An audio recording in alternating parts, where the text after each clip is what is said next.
Chapter 30. The conference room is full with the nobles' noises. Everyone has a different opinion, but most of them agreed to one.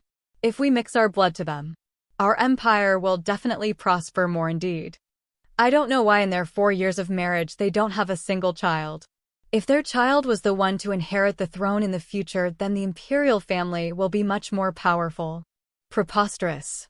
The imperial family already have 2 princes, and the empress consort is still pregnant. Just because that chili might have the mixture of our emperor's blood and the bloodline of those blessed with spirits doesn't mean we will discard the older 2 princes. She was still a foreigner. You're saying that because you're on the duke's side. Think about how the Empress Regnant healed those who are in the brink of death like it's nothing. She healed almost all of the people infected by the epidemic in just a month. And her mother, the Queen of Lossless, brought her back to dead. Both are from the spirit's power, that's right. They are not even spirits made for offense, but considered as just supporting ones. Once they birth a prince, he might be qualified to make a spiritual contract with the Spirit King himself. Yes, I heard he is the most powerful of them all. He controls over all spirits. Imagine if that person will be allied with our country. We'll be unstoppable. But the Empress Regnant might be infertile. She's never conceived a child. Even the late first consort was pregnant when she died. We already have 2 princes, we don't need someone to join the bloody battle to the throne. And how dare you talk about succession when our emperor is still alive and well? We're just thinking about the future of the empire. The nobles continued to argue, truth to be said. They were planning to conquer the country of Lossless. Their power to make contract with the spirit and wield their power was very tempting. If they successfully make the Lossless a colony country of them, they can have their citizens produce offsprings with them. The country of swords Empire Empire and the country of spirits Lossless. Surely if they merge their powers, then their country will be powerful. However, Lossless was a close-off country. It's hard to penetrate them. They tried negotiating with them, but they refused. They were about to plan for an invasion after all. Despite them being blessed by powerful spirits, they are still a small country. They stand no chance to the army forces of a huge empire like Leon. Everything changes when their only princess offered her hand on marriage.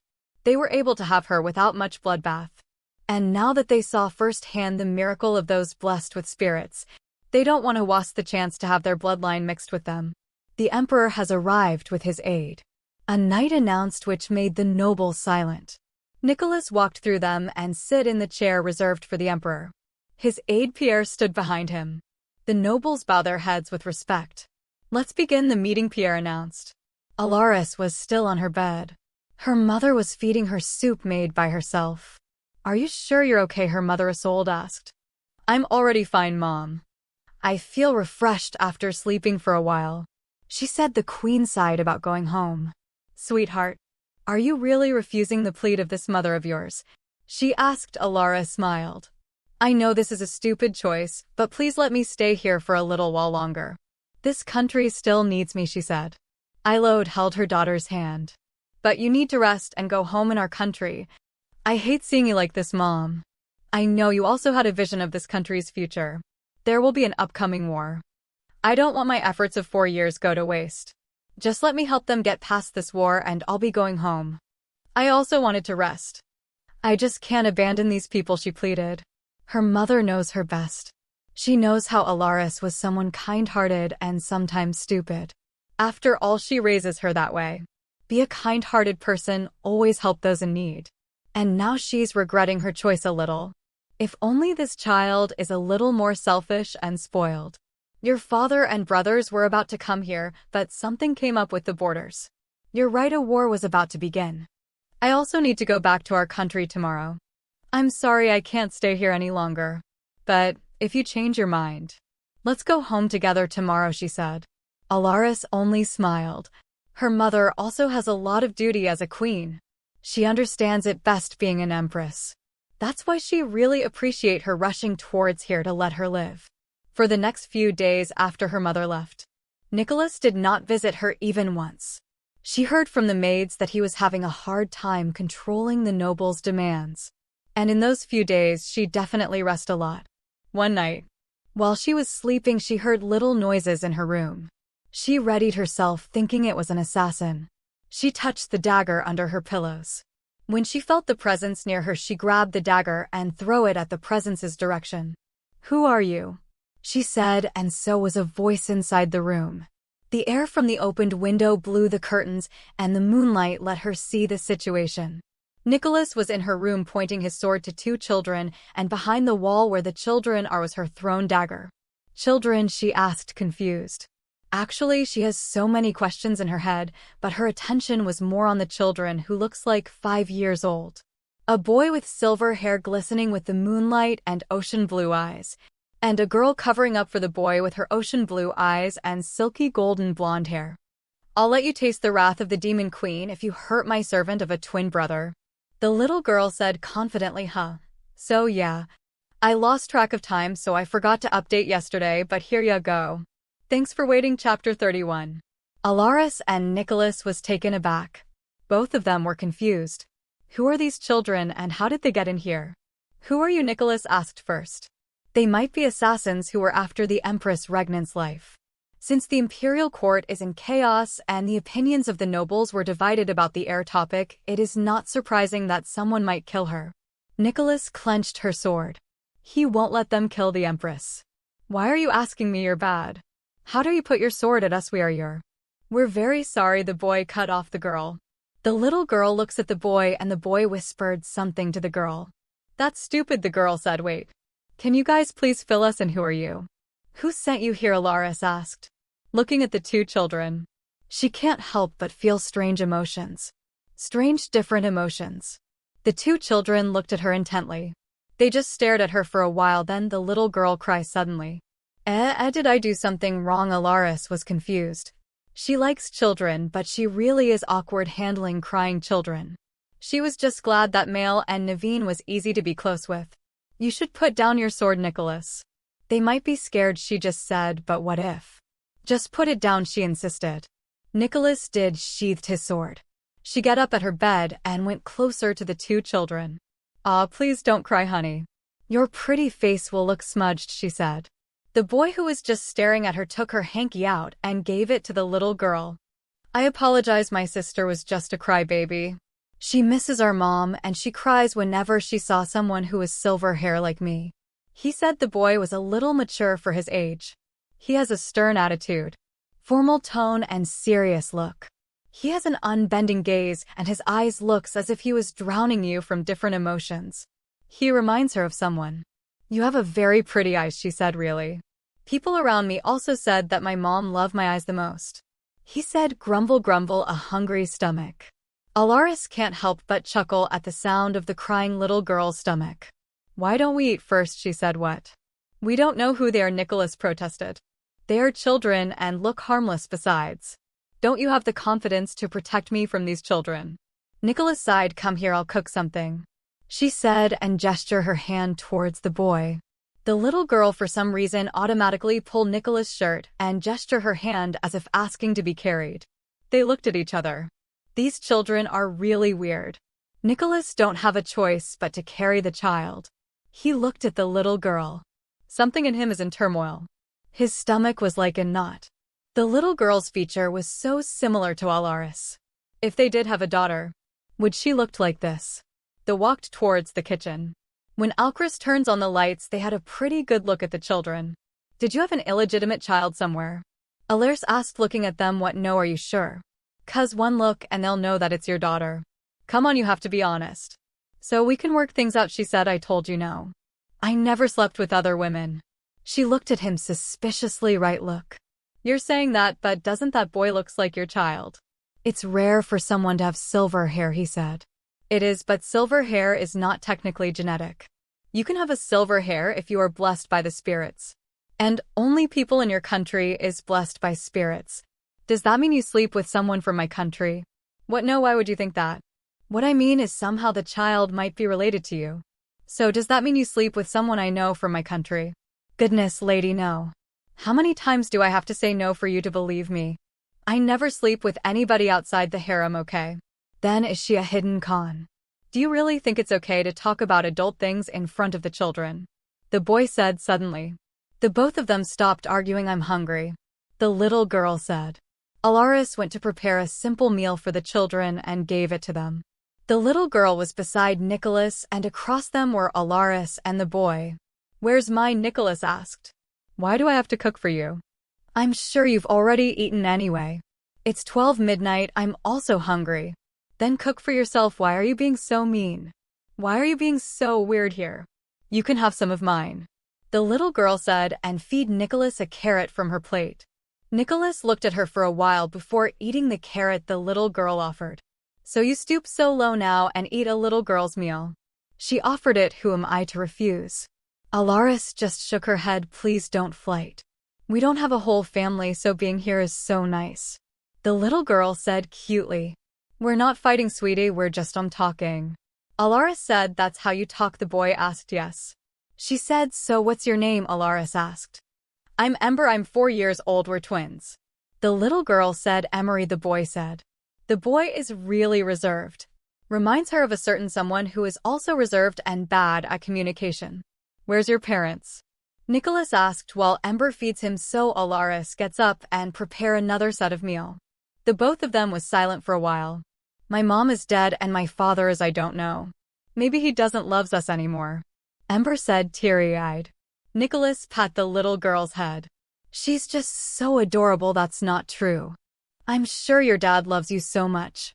Who wouldn't love a cute little thing like you?" Alarice said. "She's right," Nicholas said. "Really? So your majesty, if you were my dad, will you love me?" Ember asked, looking at Nicholas intently. Nicholas glanced at Alarice before answering yes. "I'd love you unconditionally," he said and pinched her chubby cheek slightly. Nicholas wished that this girl is his daughter. Chapter 32. So where did you come from?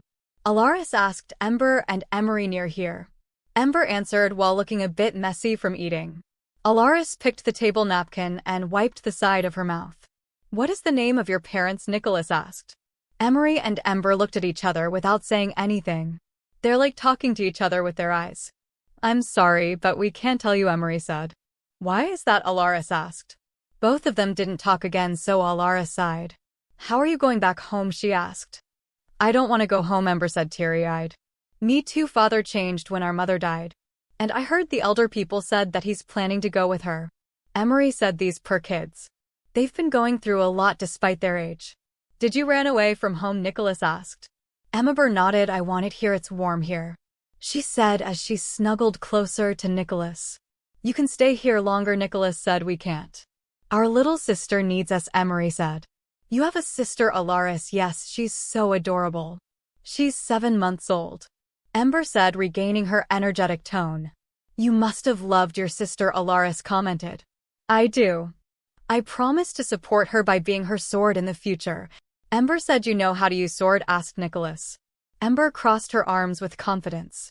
"They said I'm a swordsmanship genius like my father. I'm the Demon Queen after all." Demon Queen? Oh, don't mind her, that's just her play. It's a story that our mother used to tell us," Emery said. "Then how can we help you?" asked Alarice. "Can we stay here for the next couple of days? We won't bother you. We just wanted to stay for a while," asked Ember. "Of course, sweetie. You can play with Prince Mael and Prince Naveen. I'll introduce them to you later," Alarice said. Hearing the two names, the twins smiled widely. Ember was the first princess and Emery was the 4th prince of an empire. Their mother is a spirit seer and their father is a master swordsman. Both are superior. Ember inherited their father's swordsmanship and Emery was given the blessing of the great Spirit King and is the heir of his mother's home kingdom. Having the blessing of the Spirit King, he was given a tremendous power. The power to control space and time. Their life was far from perfect. Their father has 2 other wives whom despises them. It is said that their father loves his first wife so much that, even though she attempted to kill their mother when she was pregnant with them, he forgave her and just confined her to her palace. Their mother was very understanding that she let her be. After all, there was a much more pressing concern. A civil war. It was an utter chaos. When they were born, the whole empire rejoiced for a while as they both inherit their parents' powerful traits. They said that they will save the kingdom. The other 2 wives of their father was very furious, as it seems like the people are forgetting the existence of the first 3 princes. However, none of the princes wanted the throne. The first prince was just like his uncle on his mother's side. He wants to learn music. He was afraid of swords as a result of his mother trying to drill swordsmanship in him at a very young age. He developed trauma holding a sword, thus his mother considered him a failure. Luckily, that woman did have another child. The third prince. He was intelligent like their father. Many believe that he's going to inherit the throne, but due to excessive greed of the mother and his grandfather as well as excessive training at such a young age, his body became fragile, thus being incapable of holding a sword. Another failure for the beloved wife. The other wife wanted her child to inherit the throne too. She hid like a snake behind their mother and pretends to be friend and eventually betray her to make her son the emperor. But her son, the second prince, didn't want to inherit the throne. He loves freedom and sword. He wanted to become a wandering swordsman, just like in the fairy tales. He wanted to help people in a different way. But his mother still forces him to join the battle of the throne. The first and second princes were very close to them. They were protective of the twins as they were children they always hoped for. They live in both harmony and chaos due to the elders' greed. Everything became extreme when their mother was pregnant for the second time. A prophecy came down. The sixth star have the wit of a true emperor. The one destined to rule over the golden cities. The one who inherited the exactly half of the blood of the moon and sun. The one who will make the sun burns brighter and the moon pull stronger. After the prophecy, the nobles who were on the side of the other princes revolted. And the emperor's beloved first wife did something irreversible. Out of desperation, she conspired with her father to poison their pregnant mother. She was almost saved thanks to the power of the spirit. But her body was so much weaker that she died during her birth. The emperor almost became crazy. The only thing that was holding back his sanity is his children. So he did resolve all of these chaos with brutal force and violence. Something that his dead wife was so against with. But in his mind, who cares, she's no longer here. He slaughtered all the nobles who were involved in his wife's death as well as their family. Even his other wives was killed by him. He regretted it so much that he let it pass at first when they threatened his dead wife first. And now this happened. It was a bloody day. Their father came back to his bedroom full of blood and exhausted. The twins was afraid to go near him at first, but it's like someone was urging them to comfort him. That night, even with the bloody stench of their father, they slept beside him in the morning. His father was barely living. They now treat them coldly. He doesn't even look nor hold their youngest siblings. Despite the comfort of their brothers, they were still very scared and worried. Peace finally descended upon them. But their hearts were heavy from trying to achieve that peace. Months later, they heard the elders that their father was now very lively and normal. He even had breakfast with all of his children and held their youngest sister in his arms all day. Then they heard it. Their father crying in his bedroom that night, saying that he's going to where their mother is. That everything is ready and he now wanted to rest with their mother. They were about to stop him, but his two brothers told them something. You can save father. You have the power of the spirit, King Emery. I know this is too much, but please. Stop our families so no one has to die. Just please don't kill them. Their first brother said. And that's the world they came in before their brother asked for their help. And now they have a big mission to do. They need to change the future and save their parents. Author here, I hope you like this update. By the way, we're now on 3K reads. Thanks so much everyone. I hope you continue supporting me. Chapter 33. Brother Ember called. It's been days since the twins came to the palace. Male was roaming around the moon garden when a little girl with golden blonde hair and ocean blue eyes called. Male's eyebrows met. Who is she? She looks like the girl version of father. The little girl ran towards him and suddenly hugged him. She hugged him so tightly that he thought his organs will popped out of him. I'm so scared, brother. I want to stay here, but I also need to go back. What should I do? She asked, crying. Male was confused. Just who is this child? Let him go, Ember. A child with ocean blue eyes and silver hair said. Male was even more confused. These two are just shouting to the world. Whose children are they? Did the Emperor and Empress Regnant have children on secret? But why would they do that besides? He was often with the Empress Regnant, so it's impossible that he didn't know she was pregnant. Nevertheless, these children must not be seen by his mother, but he looks uncomfortable. And there's a certain rule in our situation. The boy said, "Who are you?" Male can't help but ask. The girls stopped hugging him. We're a guest of the Empress, Regnant, and the Emperor. My name is Emery and she's Ember, said the boy.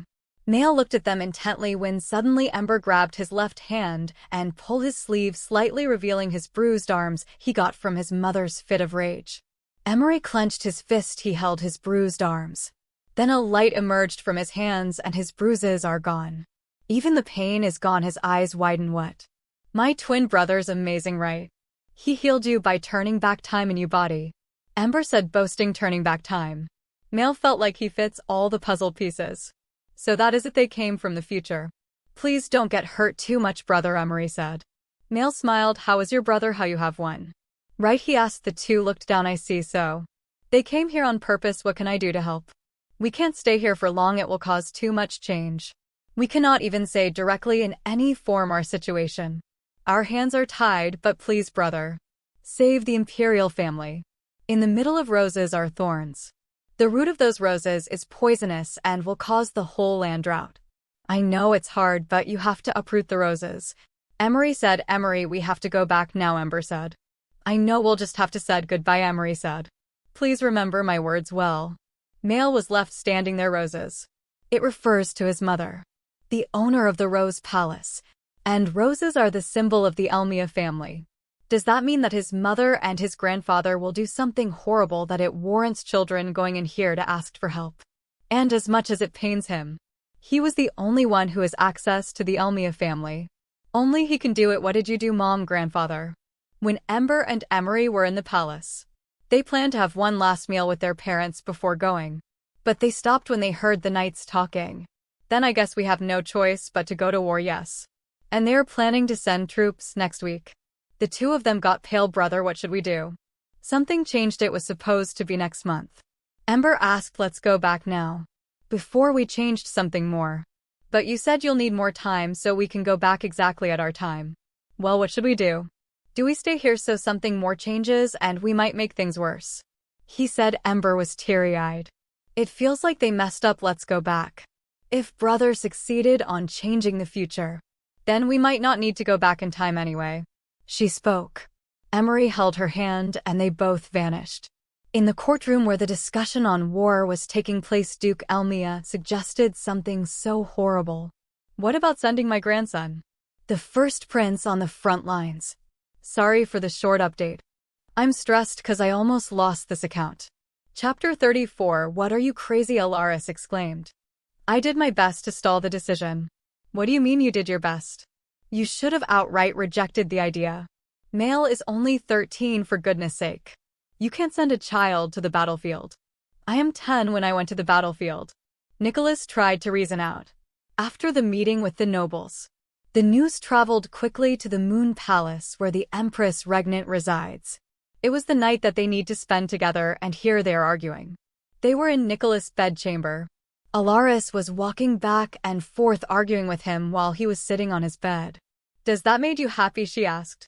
It made me strong. Besides, he needs it so he can grow further. Are you listening to yourself? He doesn't need to be strong. He needs to be protected. He's just a child. How could you? Alarice stopped talking. These are the times where she really feel that she's a stranger of this world. The things that she find very strange was very normal for them. It is normal for them to send a child to the battlefield to bring home honor for the family. Nicholas thought the same too. Nothing's decided yet anyway.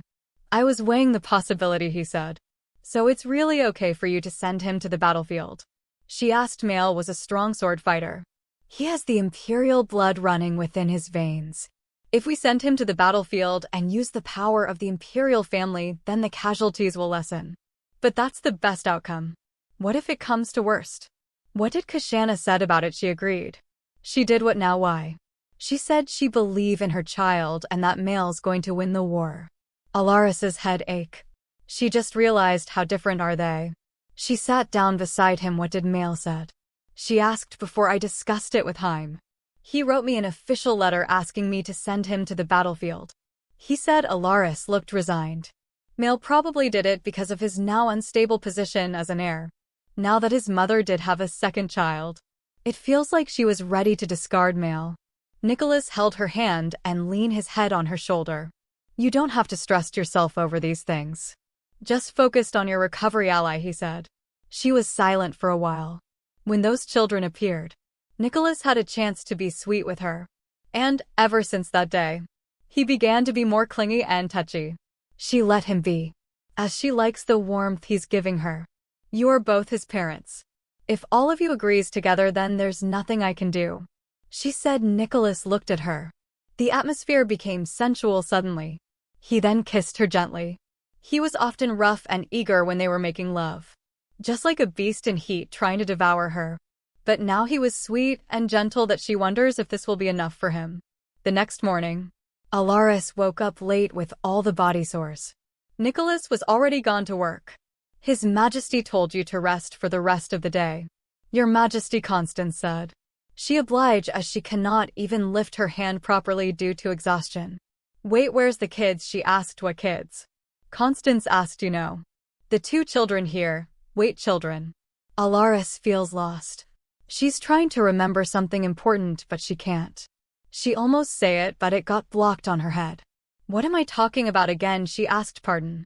You must be very tired. Please rest, Your Majesty, she said. She just nodded and went back to sleep again. Mail was reading his books under a tree when Naveen came running into him. Brother, is it true you're going to war? He said. Where'd you hear that from, Mother? She said that I should start being serious at my studies so I can be prepared to be an heir. I don't want a brother. Please don't go. What if you die there? Mail smiled. He pat Naveen's head. He'll miss this little guy, but he needs to do this. The war will take place at the territory of Duke Elmia. That means he'll have a better access to information there. He doesn't know why, but he feels like he needs to uncover something from her mother and grandfather. He can't remember who said those things, but he clearly remembers what they said. In the middle of roses are thorns. The root of those roses is poisonous and will cause the whole land drought. I know it's hard, but you have to uproot the roses. He needs to uproot the roses. That's why he needs to win this war. At the same time, Kashana was having tea with his father in the rose garden. I'm surprised you asked me for tea. I know that it is you who spread the disease, Kashana said. Duke Elmia's face suddenly became distorted with his malicious smile. So you're being wise now, he said. You're the only one who have the capacity to do those things cleanly. It did benefits me, so it doesn't really matter, even though it endangered your unborn child's life. Oh, I know you well, Father. You won't let your chess pieces die. Especially your greatest piece. What is your plan on this war? She asked. Why would you ask? I need power. I need Mail to win this war for this child. He needs to open up a clean path for this child to be an heir, she said. The Duke laughed like a madman. Kashana drank tea to calm her mind. You were just like me, Kashana. You acted like a sweet, innocent lady, just like your mother, but in the end my filthy blood that you so hate is still running in you. You were able to sacrifice your own child for the sake of power.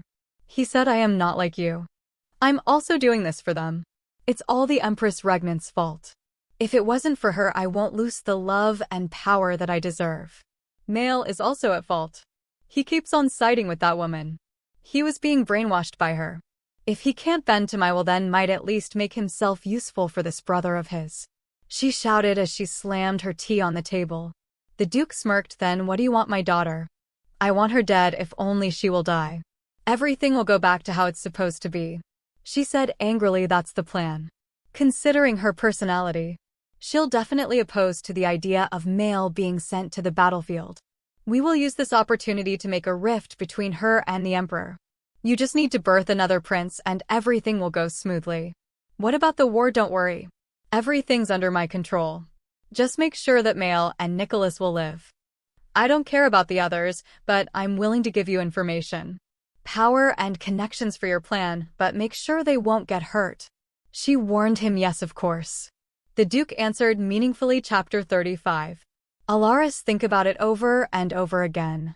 It really didn't sit right with her. They're going to send Mail to the battlefield.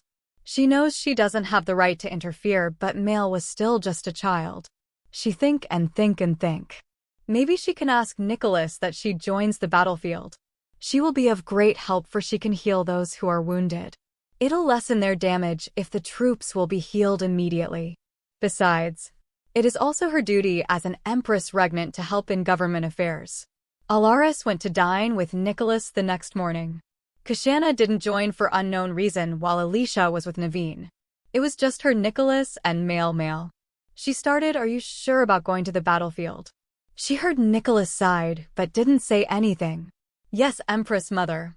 Please let me do my duty as a prince of this empire," he said, Alarice completely resigned. "It seems like this boy already decided to go on to war.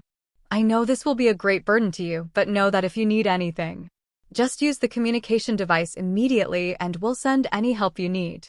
Nicholas said, "Understood, Father," he said. Alarice stays silent for a while before saying her decision. "Should I go with you?" she asked Male Crash. Both of them looked at Nicholas where the breaking sound was heard. There his wine glass shattered. His face was painted with horror while looking at Alarice. "Are you really saying that?" he almost whispered. "I have the power to heal. I can be of great help there," she said. "You just came back from death. You're going to risk your life again," he said, almost completely calm. But little did she know that a storm was brewing inside of him.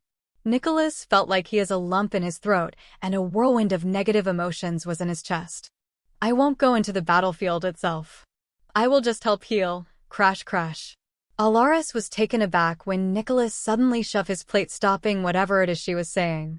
He then looked at her with different emotions in his face, and he almost gently grabbed her shoulders. "Are you that angry at me that you're going to keep on tormenting me?" "Why, just why?" he shouted at her face. He was so close that Alarice can now see the emotions in his eyes. Pain, betrayal, frustration, disappointment, anger, and worry all painted in his beautiful face. "What's wrong with you?" "Know what's wrong with you? You're always like that. Sacrificing yourself over and over again. Leaving me here behind, just watching your back while you go and face the dangers alone. What am I supposed to do then? Do you expect me to just stand here and accept these idiotic decisions of yours? We are at this again. It is still my duty as FCK, your duties and your heroic deeds. Please just think about yourself for once. Please think about me, who will be left behind," he pleaded. "Why are you okay with Male going to the battlefield, but not for me?" she asked, trying to break free from his clutches, but he just tightened up his grip. "Because he trained directly under me. I know his capabilities and I believe in him." "So you don't believe in me?" "I do. I do believe in your capabilities. But I don't trust you that you'll prioritize yourself over others. What should I do for you to stay here where it's safe? Should I lock you up? Should I kill all the people here so you will no longer have someone to sacrifice yourself with? What should I do? Tell me," he said. Alarice looked at him intently. Everything's a mess. Nicholas was crying. She took a glance at Male, who was also looking worried. She sighed. She reached for Nicholas' face and cupped it. "You know you can never cage me in here. Just like how you are not mine nor my lover. I am not yours either, nor your lover. Our relationship is purely political, Your Majesty. We both agreed that we must do everything for the sake of this country. That's the foundation of our relationship," she said gently, hoping that he will be reminded of the reason behind their wedding. Nicholas felt like a cold water was poured at him. He just realized that no matter how much he tried to convey his feelings, it will never reach her. From the start, she never had any expectations from him. They started out wrong and it's his fault, and now it's hunting him. This is all his fault.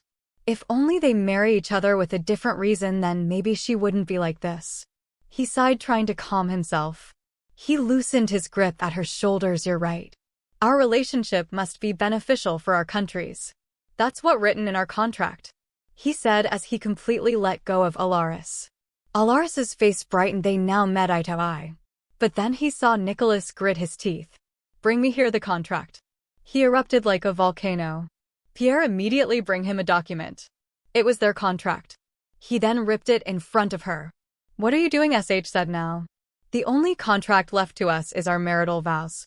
Stay here by my side like what a proper wife should be," he said coldly. Alarice was dumbfounded, but before she can react, he released another order. "Lock the Empress to my bedchamber. No one was allowed to talk to her or approached her for a long period of time. Guard the door so she won't escape." "Nicholas, you can't do this," she shouted, but the knights gently escorted her out of the dining room. Nicholas turned into his son.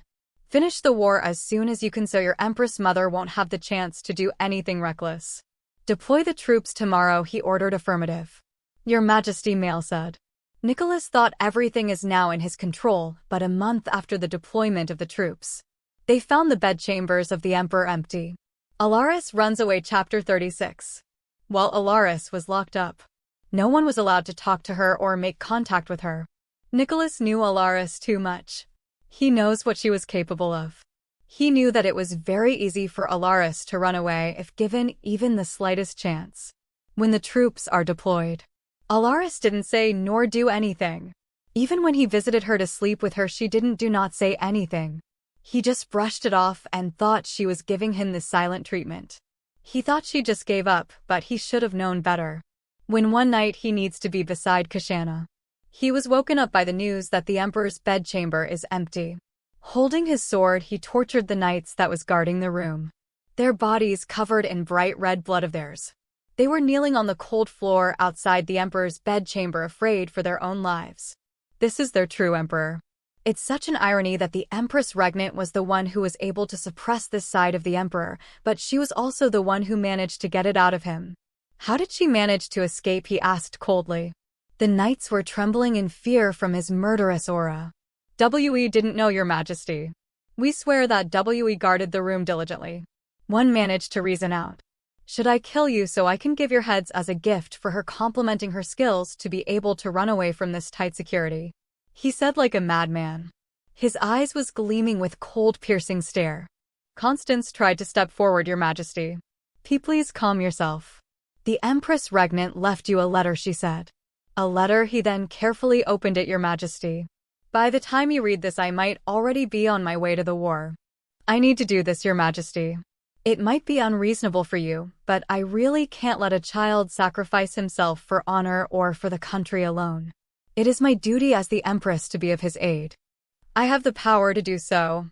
I promise to be back immediately, and I hope you will calm down when I go back in you.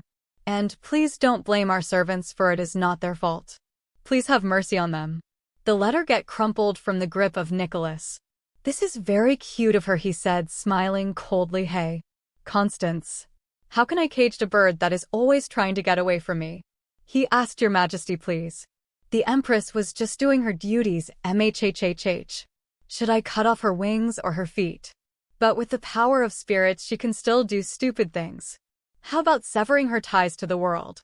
Should I make a staged play that she died and hide her from the rest of the world? He said, not listening to the plead of Constance. Before Constance can said another thing, the rushing Pierre came into the room. Your Majesty.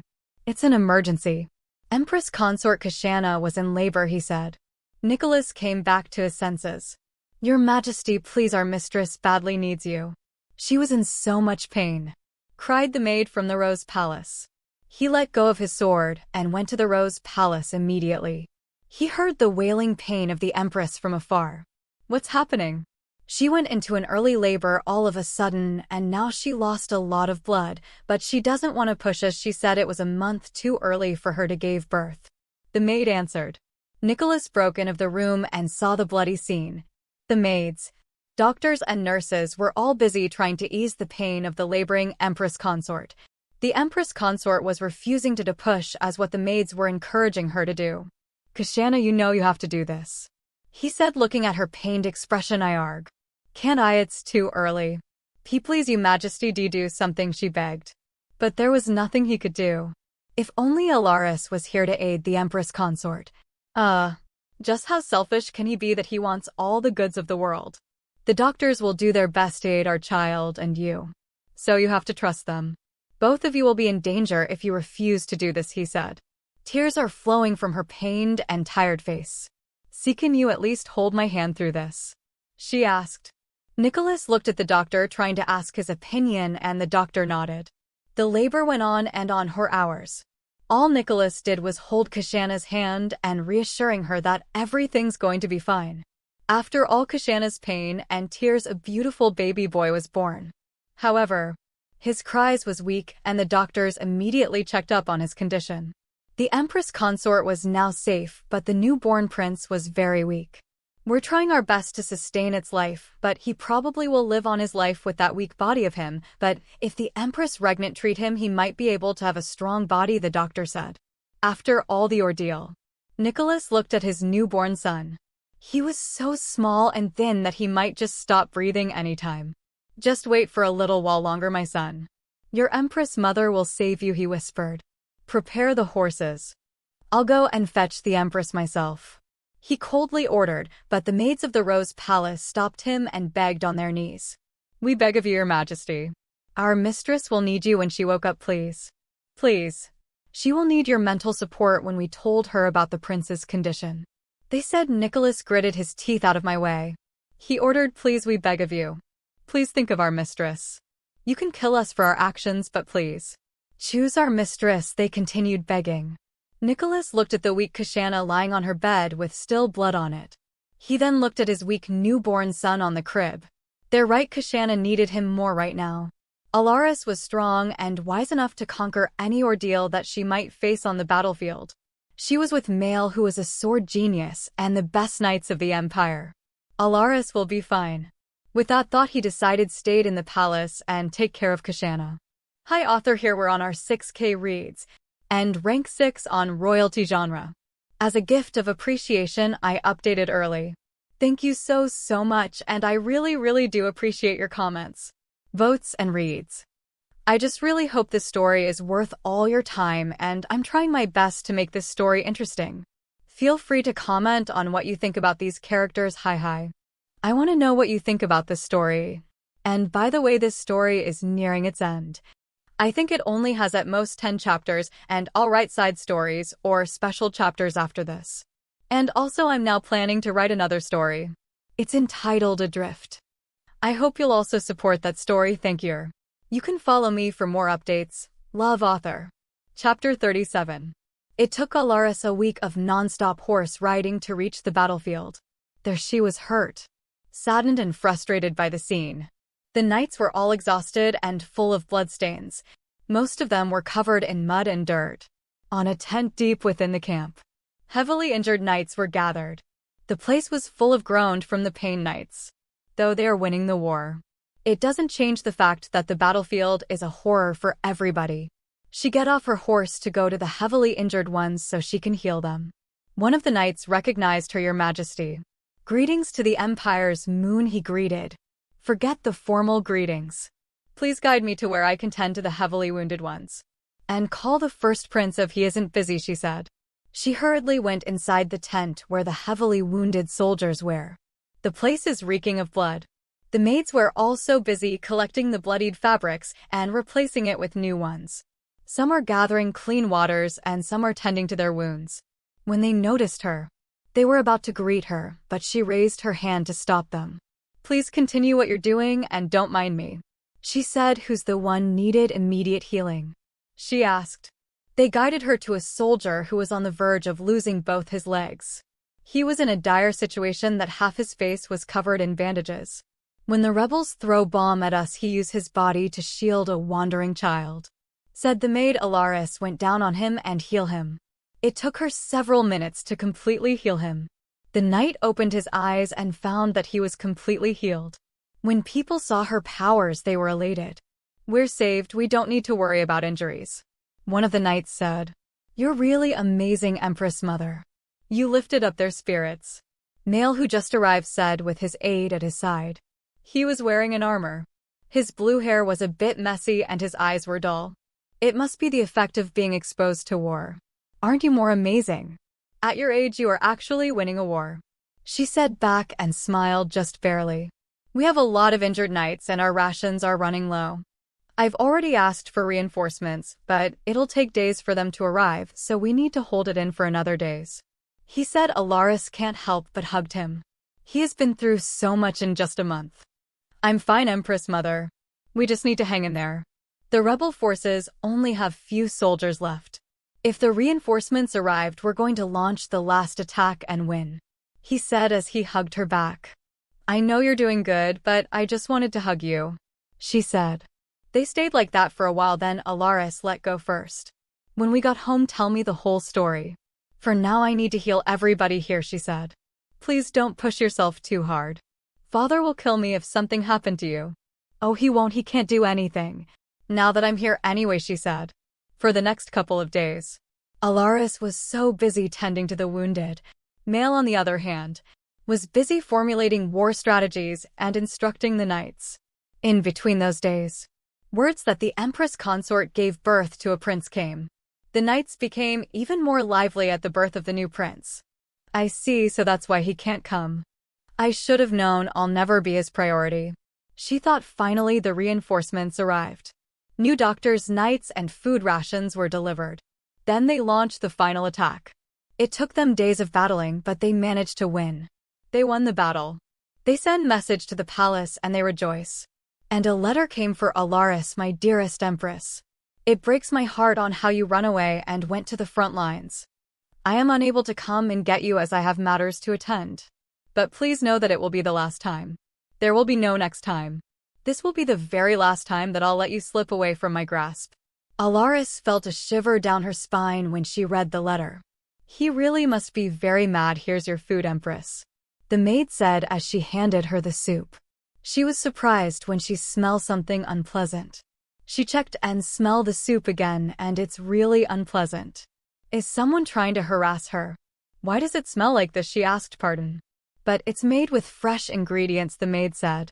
She stopped a little bit and tasted it, but she covered her mouth as it tasted also unpleasant. She rushed to a corner and vomits. Her vomiting didn't stop until she fainted. Someone must want her dead. She slowly opened her eyes. She saw the ceiling of the tent. It was very quiet. She tried to get up but lay down again as she feels dizzy. Please don't get up too quickly, Empress Mother, a voice said. Alarice turned her head to the voice. Mail, did someone poison me? Mail just sighed. Please rest more. You've been exerting yourself too much. I've already given words to the palace about your condition. Father must be on his way here, he said. Why? What's wrong with me? She asked. Did someone really poison her? You're doing good. You just need to rest a bit more. You exerted yourself too much, and that causes stress to the child inside of you. Alarice's body runs cold. What? Hi, author here. Thank you so much for reading this. Really. For commenting, for voting, and for following me. I really appreciate you all. You all made me happy. I thought no one would like this story, so it took me a month before I decided to finally publish this, but hey, look at this. I didn't know a lot of people will like the story. Thank you, and yes, sorry for the late update. Love, author. Chapter 39. Alicia never loved Nicholas. What she wants is the power that comes with Nicholas being the emperor. In this world where women can only have power from being favored by men, life is cruel for her. Though she was loved and favored by her father, she believes she needs to work hard to earn that favor and love. She grew up seeing how his father belittled her mother for having lack of education and cheats with different women. That's why she vows to be different. She tried studying very hard, but her father told her it was useless for a girl like her. There can only be a way to gain a slightly independent power. To become the Empress Regnant. Those raised to be an Empress Regnant was the only ones who received the best education in line with the males. Although the Empire system is trying to make an equal rights, there's still a long way to go. And Alicia don't want to wait any longer for the equal rights to be established. That's why she asked her father so she can be a concubine. Her plan was to slowly rise on top and become the Empress Regnant. But Alarice came a wise, powerful, and beautiful woman who captures the heart of the citizens and the new nobles with her wits and competence. Something that Alicia gave up on. But she has her child, the second prince of the Empire. And Alarice never did covet to dominate the harem, so it works out fine for her. But when another concubine became close with the emperor and even got pregnant, she conspired with the Empress consort to eliminate her. And she did gain a little something, a secret lover. Mikhail, a knight who dares covet the emperor's concubine. He was the one who killed the first concubine. And now, Alicia's going to use her again to kill another hindrance to her ambitions. Luckily, Mikhail was also on the front line of the battlefield. Sneaking up the aborticide will be easy for him. A week later, Alarice was being checked up by the doctor once again. She insisted that there's no way she's pregnant as she constantly drinks a contraception every time they did it. Mail was also inside the tent to supervise her. You are 7 weeks along, Your Majesty, assured the doctor. Alarice groaned. Why? I always take contraception, she said. Contraception is never 100% effective.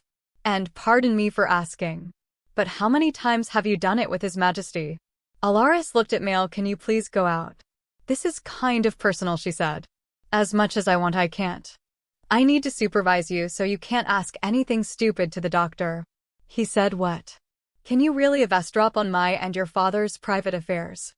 I'm already taking lessons about those things, so it doesn't really matter. He said, get out of here. Call a maid to supervise me or something. Gosh. This is so embarrassing, she said. Mail sighed. Fine. He said, then call a maid. Before Mail got out of the tent, she answered the doctor's question. At least 5 times. I don't know. He always go on and on until I passed out, she said, feeling the shame creeping in. She heard Mail cough before leaving the tent, and the maid looked down and blushed from her answer. She tightly closed her eyes from embarrassment. I hate this child you're giving me. A lot of trouble here, MHHH. With that amount of I'm actually surprised it took you almost 4 years before getting pregnant. The doctor said. You mean the amount of sperm is the problem? She blurted out, frankly forgetting the shame for a while. Yes, should I just cut his balls or something? What? Asked the shocked doctor. Oh, nothing. My intrusive thoughts just when she just said. She glanced at the maid, who was now looking at her intently. Then she sighed. She wanted to ask for an aborticide, but it seems like she can't do it. Thank you, you may now go, she said. Do I really have to give birth now? That night when she called Mail to ask for any news regarding the runaway rebels. And a new problem arises. There was an intel that told us that they are currently recruiting mercenaries to retrieve their companions who were apprehended. But they're recruiting from the country of Vallis. It's a small country and we don't have any permission to search for them there. It might cause a stir if we bring our soldiers in a small country. The worst case is that we'll have to enter another war. Mail explained they still have that much resources. A noble must have been secretly financing them. He said, so there was a traitor from our side. There's a big possibility.